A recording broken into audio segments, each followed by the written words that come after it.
Hola hola, j'espère que vous allez bien, vous passez une belle journée ou une belle soirée.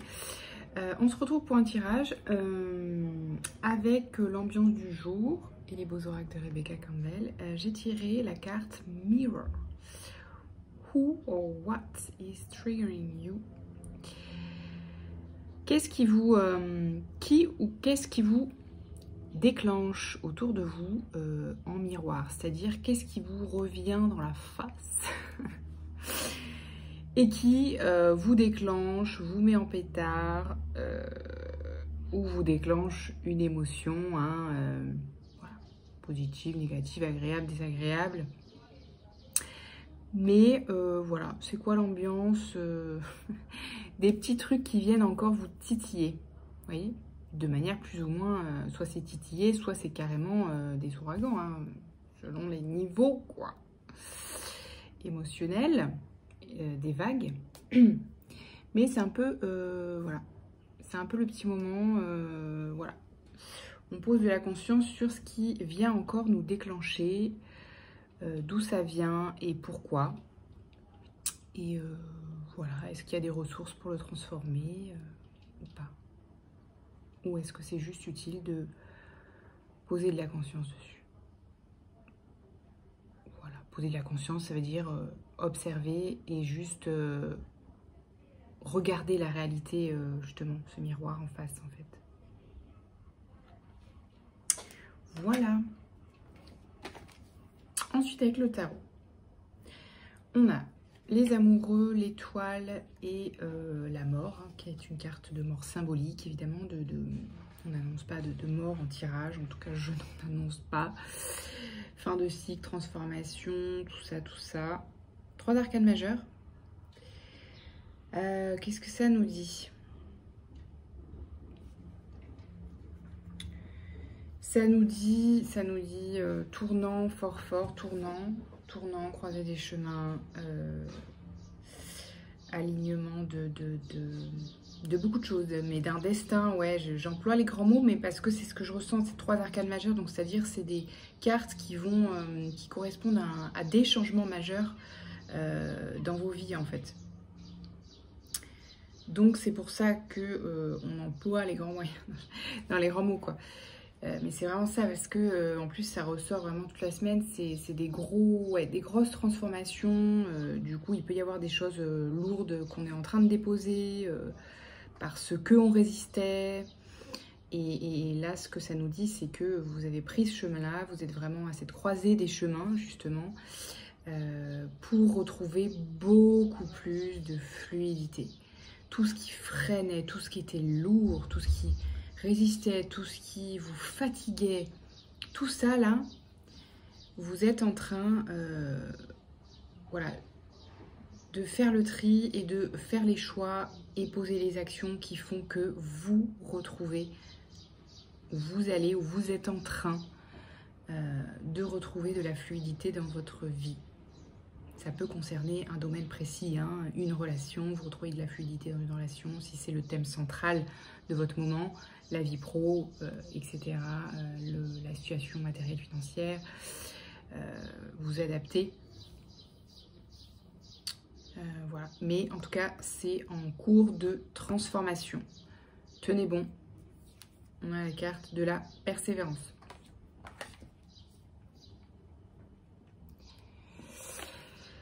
L'as de bâton, le 7 du coup de bâton et le 8 de coupe. Donc là c'est vraiment une carte, elle me fait rire un peu cette carte parce que en vrai elle est pas très drôle, parce que vous voyez ce castor là au milieu de... En fait il est sur un, je sais pas, un ruisseau, une rivière ou un océan, une rivière du coup parce que c'est un rocher. Perché sur sa pierre, tout seul. Et autour de lui, il a pété son radeau, tout se barre en couille.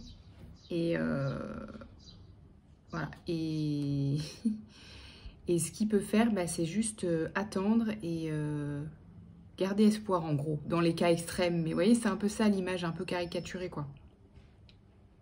Parce qu'autour de lui, c'est pas la joie, quoi, tu vois. Le poisson, il fait pas une gueule très sympa. C'est pas joli, quoi. voyez, ce truc, c'est un peu le raz-de-marée qui fait que là, il faut tenir bon, les secours arrivent, mais vous voyez un peu cette énergie? C'est un peu ça, quoi. Alors, il est sympa, l'illustrateur, il a mis une ambiance un petit peu, du coup, légère, hein, avec le dessin, je trouve. Mais c'est un peu ce qu'elle me dit, cette carte, vous voyez. Bon, après, dans une ambiance moins dramatique, ça peut juste être une carte d'encouragement. Hein. D'encouragement à persévérer, à surtout garder le cap. Parce que vous avez envie de garder ce cap-là. Ce cap-là, c'est quelque chose qui vous passionne, qui réveille le feu en vous, qui vous met en pleine créativité, en fait. Donc, c'est positif pour vous. C'est pour ça que c'est fluide pour vous. C'est pour ça que vous tenez bon malgré les choses qui sont encore un peu lourdes ou à régler. Et que vous êtes en train de classer. Vous voyez, il y a des choses encore un peu à classer, à mettre derrière vous, etc. Qui sont, voilà, peut-être pas très fun et du coup j'allais dire un peu chiante. Vous voyez, des trucs administratifs, clôturer des dossiers, pro ou personnels, vendre un appart, démissionner. Enfin, vous voyez, ces trucs-là un peu à gérer, ben, c'est un peu ça. Mais continuez, persévérez parce que c'est pour que vous restiez en vie, quoi, que vous vous sentiez vivant avec ces choix-là. Vous voyez, c'est un peu ça.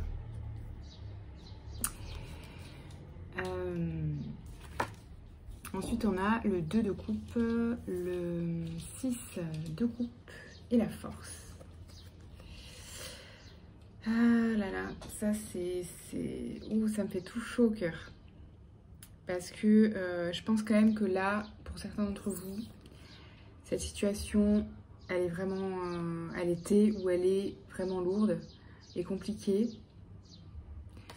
Et je ressens beaucoup beaucoup d'amour, beaucoup de générosité, beaucoup de compassion avec ces cartes-là, parce que ça vient guérir ce que vous avez vécu ou ce que vous vivez de lourd.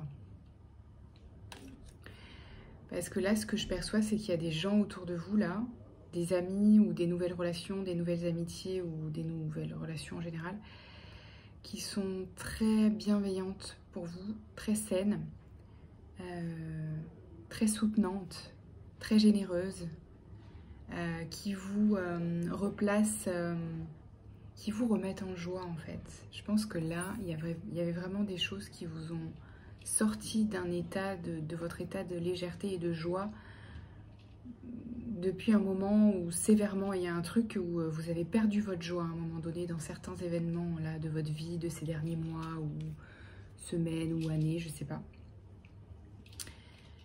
Et ces relations-là, ces amis, voilà, des gens vraiment très généreux et soutenants avec vous, et bien, ils vous donnent la force de tenir le coup, en fait. Vous voyez? Donc, voilà, c'est très cool, c'est très beau. Heureusement qu'il y a des gens comme ça dans nos vies. Ok. On a des petites ressources pour accompagner ça.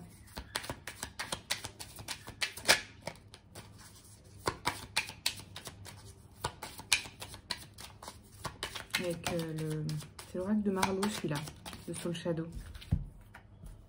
Shadow avec les petits cœurs. Alors, l'intimité, la vérité.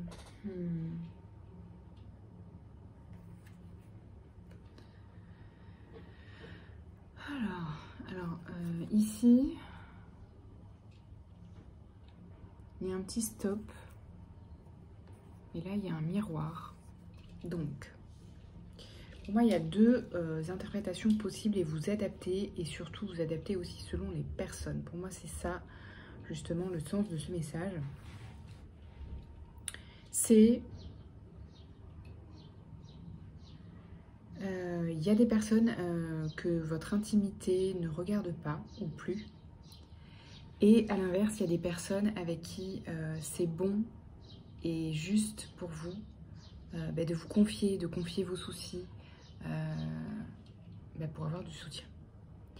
Mais choisissez les personnes à qui vous, voilà, vous parlez de votre intimité, de vos soucis ou juste de votre intimité en fait, positif ou négatif, que ce soit auprès de personnes bienveillantes et avec lesquelles vous vous sentez en sécurité sur le plan émotionnel, qui ne vont pas venir vous juger ou vous rabaisser ou diminuer vos sentiments ou vos émotions. Vous voyez. Voilà, voilà. Une dernière petite carte du petit oracle victorien. Et puis, on se laissera sur ça.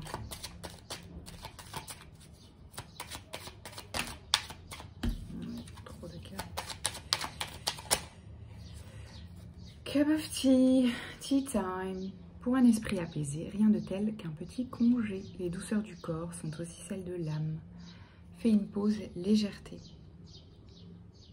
Pause les amis, allez boire un petit coup, un petit thé en terrasse, thé frappé ou café frappé, vu la chaleur. Mais ouais, faites une pause là, changez-vous les idées, allez voir ces amis là, soutenants. Voilà, pause légèreté, instant présent, faites-vous du bien.